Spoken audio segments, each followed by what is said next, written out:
தீபாவளி விடுமுறையையொட்டி கிளாம்பாக்கம் பகுதியில் போக்குவரத்து நெரிசலை தவிர்க்கும் வகையில் கனரக வாகனங்களுக்கு மாற்று வழித்தடம் அறிவிக்கப்பட்டுள்ளது. தீபாவளி பண்டிகை விடுமுறையையொட்டி சென்னையிலிருந்து லட்சக்கணக்கான மக்கள் பொது போக்குவரத்து மற்றும் சொந்த வாகனங்களில் வெளியேற திட்டமிட்டிருப்பார்கள்.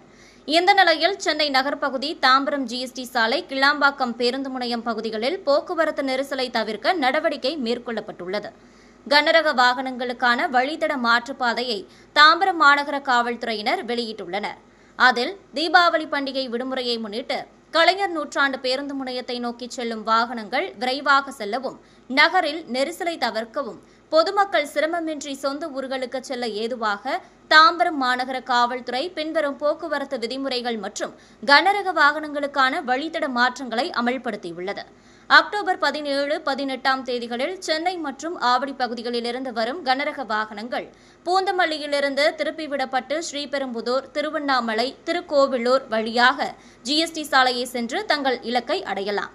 மதுரவாயல் பகுதியிலிருந்து தாம்பரம் ஜிஎஸ்டி நோக்கி வரும் கனரக வாகனங்கள் மதுரவாயலில் திருப்பிவிடப்பட்டு ஸ்ரீபெரும்புதூர், காஞ்சிபுரம், திருவண்ணாமலை, திருக்கோவிலூர் வழியாக ஜிஎஸ்டி சாலையை சென்று தங்கள் இலக்கை அடையலாம்.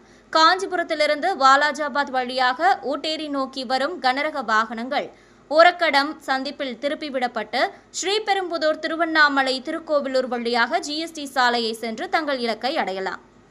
அக்டோபர் 21, 22ஆம் தேதிகளில் செங்கல்பட்டு வழியாக வரும் கனரக வாகனங்கள் செங்கல்பட்டு, காஞ்சிபுரம் சாலை, வாலாஜாபாத், காஞ்சிபுரம், ஸ்ரீபெரும்புதூர் வழியாக பெங்களூரு தேசிய நெடுஞ்சாலை மூலம் சென்னை வந்தடையலாம். சிங்கப்பெருமாள் கோவில் வழியாக வரும் கனரக வாகனங்கள் ஒரக்கடம், ஸ்ரீபெரும்புதூர் வழியாக திருப்பிவிடப்பட்டு பெங்களூரு தேசிய நெடுஞ்சாலை மூலம் சென்னை வந்தடையலாம்.